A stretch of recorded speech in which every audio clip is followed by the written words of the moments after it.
Assalamualaikum warahmatullahi wabarakatuh. Wahai saudara-saudara Lung Mendum,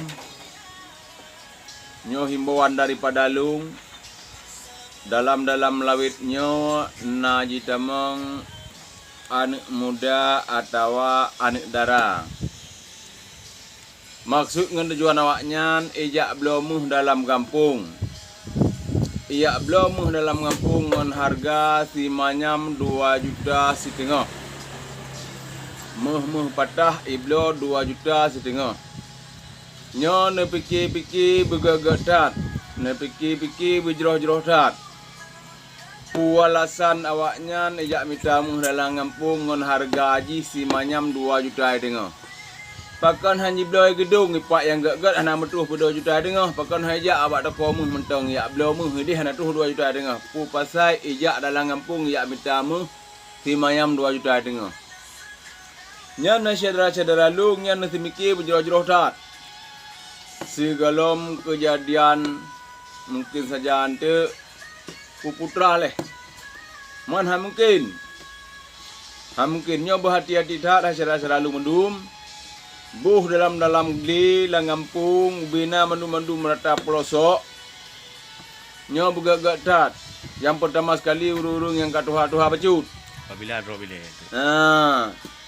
Menansit dan himbau kepada pihak kewajiban nyan wajib neliti.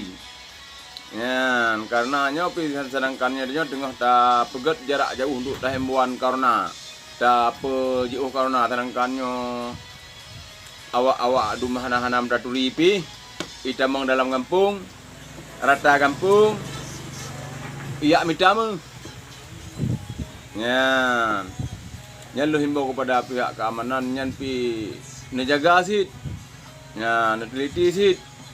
Baik sampai kejadian-kejadian tu yang hana tak inginkan dalam kampung. Dan himbau seketik kepada seluruh masyarakat yang baik pun di kota, baik pun di kampung, mandum-mandum pelosok, nyo bergak-gak tat. Bergak-gak tat bak nasi mikirnya. Berarti kalau pernah kejadian naik tamang dalam kampung, yang ke awak yang mitamuh kan. Ya manan. Menyatalah hantu betul lah kemuh nunjuk kat kuat mendurawa. Nah, nyam hati-hati dak nyan kan mendum nyan. Menyasan daji awaknya betul-betul pun pasal yak minta dalam kampung. Muka heblo mentai pak gedung ibak toko mu pak. No mentang cara-cara Lung yang nonton bak videonya pak kanal yan yang ke berhati-hati dak. Lebih dengan kurung nulakem. Assalamualaikum warahmatullahi wabarakatuh.